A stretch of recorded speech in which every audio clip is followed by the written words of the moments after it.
8 plus 11 plus 14 plus 17 plus dot dot ধারাটির কোন পদ 392। ধরি ইহা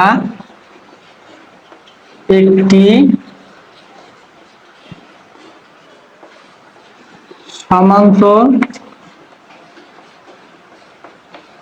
ধারা। ধারাটির প্রথম পদ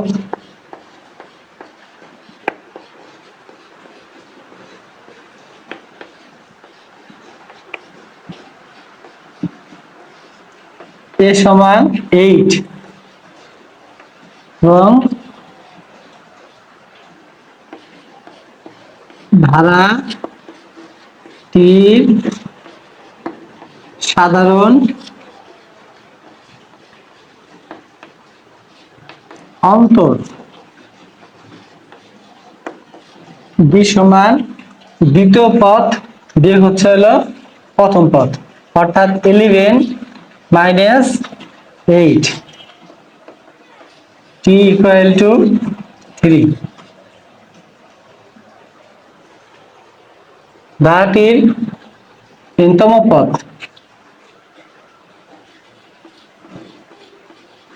ধারাটির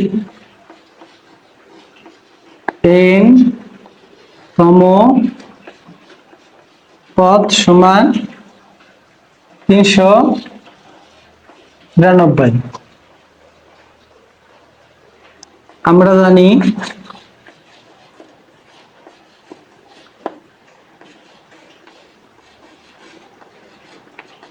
সমান্তর ধারার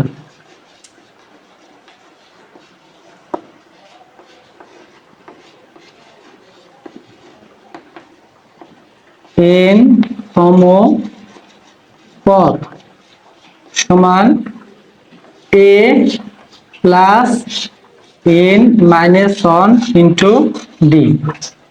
তো এখন আমরা এই n-তম পদ এর পরিবর্তে লিখব 392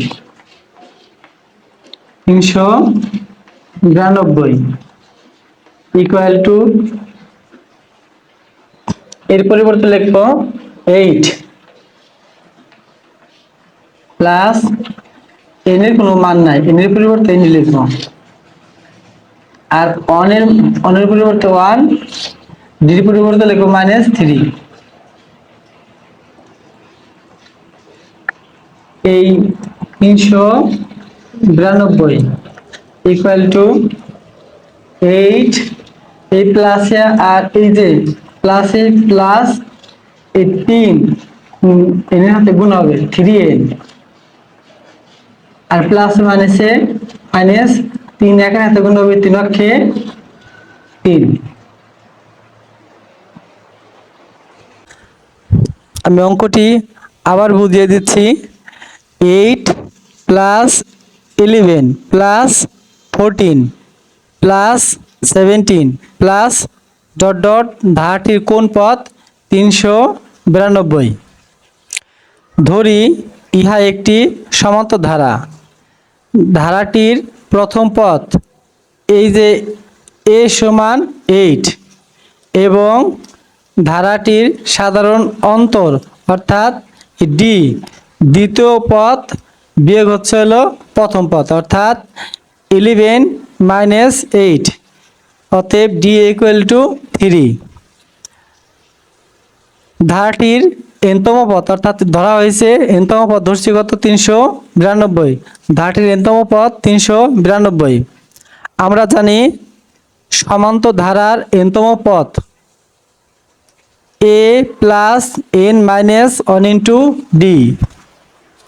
এখানে এই যে n-তম পদ এর মান হচ্ছে 392, এইটুকুর পরিবর্তে 392 বসলো। এই 8 এর মান হচ্ছে এর মান হচ্ছে 8, এই প্লাস এর প্লাস n এর পরিবর্তে n, মাইনাস এর মাইনাস, 1 এর 1, আর এই d এর মানটা হচ্ছে 3 বা 392 ইকুয়াল টু 8। এই প্লাস আর এই জায়গা আছে প্লাস, প্লাসে প্লাসে প্লাস, এই 3 গুণ হবে n এর সাথে 3n, এই যে প্লাস আর এই যে মাইনাস মিলে মাইনাস, আবার এই 3 গুণ হবে n এর সাথে 3 অক্ষে, 3 গুণ হবে 1 এর সাথে 3 অক্ষে 3, বা এই পাশে অর্থাৎ হাতের ডান পাশে চলক আছে, এই কারণে এরা বাম পাশে চলে আসবে, আর হাতের বাম পাশে চলক নাই, এই কারণে এরা হাতের ডান পাশে চলে যাবে। বা 8 plus 3n minus 3 equal to 392। যেহেতু হুবহু সাইড পরিবর্তন করা হয়েছে, এ কারণে চিহ্নের কোনো পরিবর্তন করা হলো না। বা 3n ইকুয়াল টু 392। বাম পাশে যা প্লাস মাইনাসের আছে, এই পাশে আসে প্লাসের হবে 3, আর বাম পাশে এটা আছে প্লাসের হবে হলো, ডান পাশে যায় মাইনাসের, চিহ্ন পরিবর্তন হয়ে যাবে। বা 3n ইকুয়াল টু, এদের যোগফল হবে 395 বিয়োগ 8। বা 3n ইকুয়াল টু 395 থেকে 8 বিয়োগ করলে কত হয় দেখি, 8 আছে কত, 15 হবে, 8 9 10 11 12 13 14 15 7, হাতে আমার 1 আছে কত হলে 9 হবে, 8 হলে, হাতে কিছুই নাই, 3 এর 3। তো আমরা জানি একটা সংখ্যা আর অক্ষরের মাঝে সবসময় কি থাকে, গুণ চিহ্ন থাকে, এই জায়গায় গুণ আছে, এখানে পাশে দেখে হবে ভাগ হবে। n ইকুয়াল টু উপরে 387, নিচে যাবে হলো 3।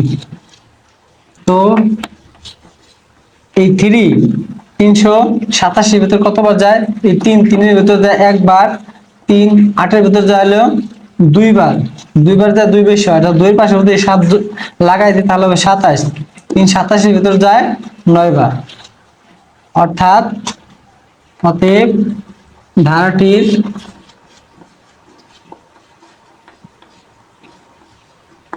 একশো 29তম পদ সমান 392। এটা অঙ্কের অ্যান্সার।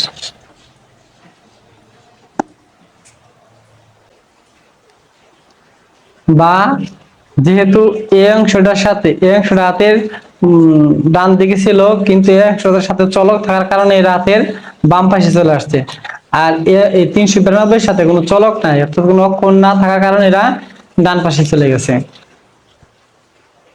বা এই 3 সাথে একটা n আছে, অর্থাৎ চলক আছে, এখানে বামে রয়ে গেছে, আর এই পাশে 392, এই 3 এর আগে আছে হলো প্লাস মাইনাস চিহ্ন, এই পাশে এসে প্লাস হয়ে গেছে, আর এটার আগে ছিল প্লাস চিহ্নের পাশে এরা মাইনাস রয়েছে। বা 3n ইকুয়াল টু 392 আর 3 যোগ করলে হবে 395, 395 পাশে মাইনাসের 8 রেখে দিছি। বা 3n ইকুয়াল টু 395 থেকে 8 বিয়োগ করলে ফল আসে 397। এই 3 আর n অর্থাৎ একটা অক্ষর একটা সংখ্যা, আমাদের সবসময় এই জায়গায় গুণ চিহ্ন থাকে, অর্থাৎ গুণ থাকলে কি হয়, ভাগ হয়, যে ভাগ, অর্থাৎ n ইকুয়াল টু উপরে 387 নিচে 3, এই 3 387 ভিতরে 129 বার যায়, অর্থাৎ ধারাটির 129তম পদ হবে 392। এটা অ্যান্সার।